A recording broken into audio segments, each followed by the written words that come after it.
saka mga kababayan, problema yung inabot ng mga OFWs doon sa Qatar. Sabi po sa latest development, yung mga inaristong OFWs, 17 po sila, iniimbestigahan ng mga authorities after na maaresto. At ang sabi po, ang penalties pala po sa mga ganyang illegal political activities, pwede silang makulong ng up to 3 years. So pag nagkataon mga kababayan, talagang hindi lang 1 week silang di makakapagpadala. Kasi di ba gusto nila na magprotesta kasama yung no remittance, zero remittance week. Baka aboto na 3 years, hindi sila makapagpadala kasi kulong. At ang multa mga kababayan, pwede silang mamayad ng 50,000 reals. Tiningnan ko yung equivalent sa peso. 764,000 po. Ganon katindi. You see? Ito yung sabi dito sa report ng ABS-CBN po. Sabi ng Department of Foreign Affairs, yung 17 mga Pinoy sa Qatar under investigation ngayon over political protest na hindi man po otorisado. Matitigas kasi ang ulo, mga kababayan. O ngayon, sabi ko nga po, binigyan pa ninyo ng problema yung gobyerno para kayong si Digong tapos si Sara Duterte gumawa ng problema sa kanilang mga sarili. O ngayon, pati yung gobyerno dinamay ninyo. Bakit? Siyempre, obligado yung ating gobyerno, mga kababayan, na tulungan sila. Pag hindi sila tinulungan ng gobyerno, babatikosin nila yung gobyerno. Sasabihin, mga inutil, walang ginawa. Gumawa kayo ng mali, binayolate ninyo yung local laws ng Qatar. Ngayon, iniimbestigahan kayo. Sasabihin ninyo, tulungan kayo ng gobyerno. Dapat kayong tulungan. Dapat ang mga tulad ninyo talagang hindi tinutulungan. Kasi yung gumawa ng problema, kayo man lang po. You see? Dapat talaga wag na kayong tulungan para madisiplina kayo. Mga masasama ninyong gawain po. So ito ngayon ang balita dito. Updated po. The Department of Foreign Affairs reminded the overseas Filipino workers, yung mga overseas Filipino workers sa Qatar, to refrain from holding unauthorized political demonstration sa Gulf State. Sabi po ni DFA Undersecretary Eduardo Jose de Vega, yung 17 mga OFWs iniimbestiga na dahil sa kanilang unauthorized political activities. Sabi niya, kung yung iba pa ay magrarally pa ngayon, edi yung iniimbestigahan na 17 na imbestigahan ngayon, baka mapikon ang mga Qatari. Sabihin na, ganoon pala, i-deport na namin kayo. So yun ang abutin ninyo. Huwag ninyong pipikonin ang gobyerno ng Qatar na ginugulo ninyo. Pati nga doon sa Netherlands, dapat yung mga pumunta doon, iniistorbo na, mga kababayan, yung mga taga-Netherlands dahil ng mga Filipino galing sa kung saan-saang bansa sa Europa. Bakit kasi hindi na lang ninyo irespeto ang batas na yung leader ninyo binibigyan man ng due process? Maganda naman yung pagtrato as compared doon sa mga biktima ng EJK na napakarami, hindi nabigyan ng due process. Bakit ganyan kayo mag-isip? Napakaliko ng inyong mga pag-iisip. Tapos ituturo ninyo yung ating administrasyon, yung ating Pangulong Bongbong Marcos. Wala mang kinalaman sa pagkakulong ni Digong ang ating Pangulong Bongbong Marcos. Bakit? Yung kaso ni Digong, final ng mga private complainants, 2017 pa, ang tumulong sa mga biktima, yung mga militant organization, yung church, Catholic Church, tapos si dating Senador Trillanes, pati si Risa Ontiveros ng Akbayan, mga dilawan, at saka mga militant, mga makabayan black, ang tumulong sa mga biktima ng EJK. Wala mang kinalaman dyan si President Bongbong Marcos. Nagkataon lang nang ilabas yung warrant of arrest, siya na yung presidente. At saka tama lang na nakapag-cooperate kasi may obligasyon nga tayo sa Interpol. At saka, sinong hindi makikipag-cooperate na leader na sabi nga ni Katonying, araw-araw na tinatawag ni Digong na bangag, diktador, at pinagbantaan pa ng kanyang anak na si Sara.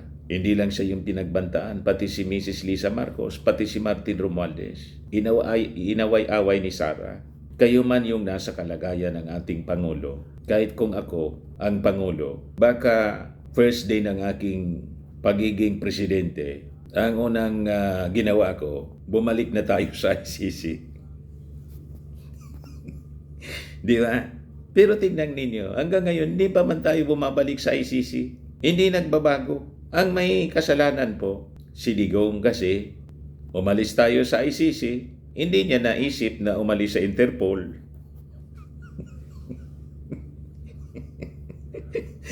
You see? Dapat pala, umalis din tayo sa Interpol. Pag-alis natin sa ICC, hindi na naisip ni Digong dahil sa kanyang kayabangan. Talagang ipinaintulot mga kababayan ng ating Panginoon. Divine providence na po yung nangyari. Kaya ang lahat ng kasalanan na to, kung bakit siya nakulong, lahat ito'y kagagawan niya. Yung mga ebidensya, lahat galing sa kanya o ngayon. Pati yung kanyang mga supporters na dadamay.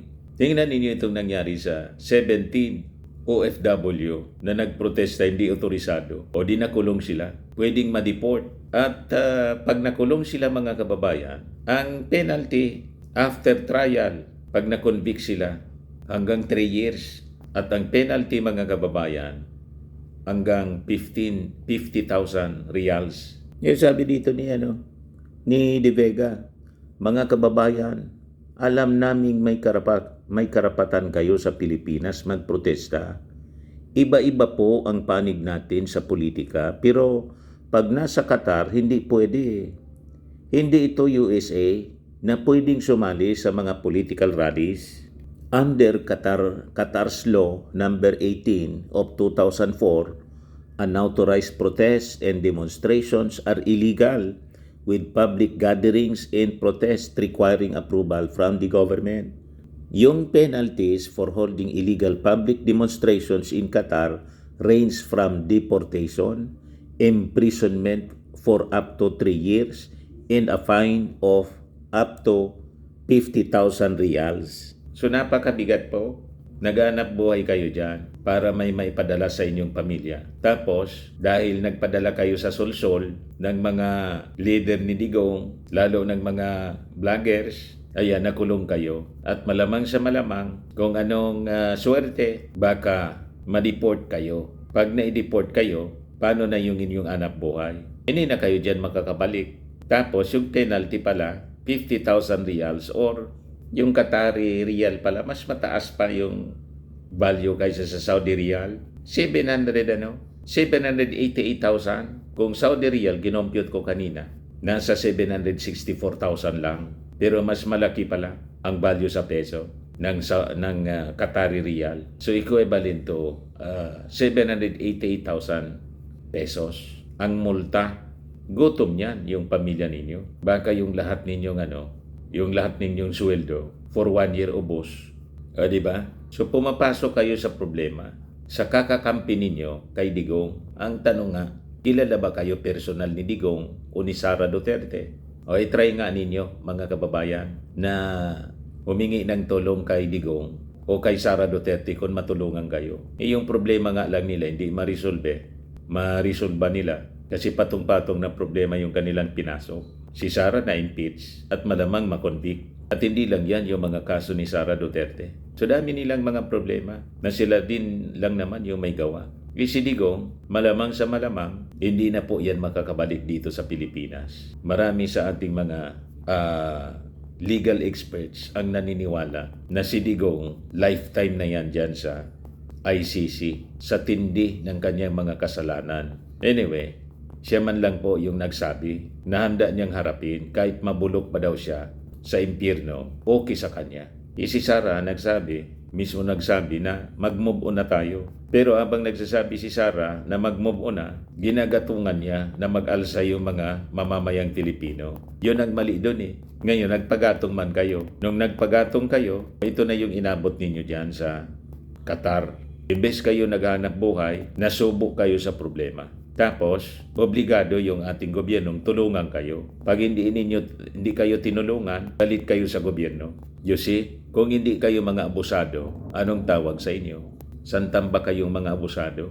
Sabi dito sa balita, De Vega added that the detained Filipinos have yet to meet with the lawyers because laws in Qatar dictate that a police investigation should come first. It does not mean I'll be optimistic. It does not mean that they will be convicted, jailed. Eventually, they may be released after a short stage in detention. Maybe. We'll see about that. Ang problema po, kung lagi natin gagawin to, baka magiging mas istrikto yung mga Qataris. Next time, mag-deport na sila ng mga nagrarally. You see? So baka madamay pa yung ibang mga Pilipino. Magigpit na dahil sa mga kalukuhan ninyo. Dapat nga hindi na kayo tulungan ng gobyerno. Kaya lang, may obligasyon yung ating gobyerno sa mga Pilipino. Kahit sa mga abusadong tulad ninyo. You see? May yaya naman po kayo. At maawa kayo sa pamilya ninyo. Nakikisawsaw kayo sa politika. Nandyan kayo sa ibang bansa. Huwag na kayo makisali sa mga controversy. Mag-focus na lang kayo sa hanap buhay ninyo. Bakit? Mabigyan ba kayo kahit isang utsabang bigas ng pamilya ninyo? Mabigyan ba ni Digong, ni Sara? Kaya nagbibigay po ng mga bigas? Yung administrasyon ng ating Pangulong Bongbong Marcos na laging may ayuda pero kinakagalit ng mga DDS, ng mga Duterte. Pinopolitika nila, pati yung ayuda. You see?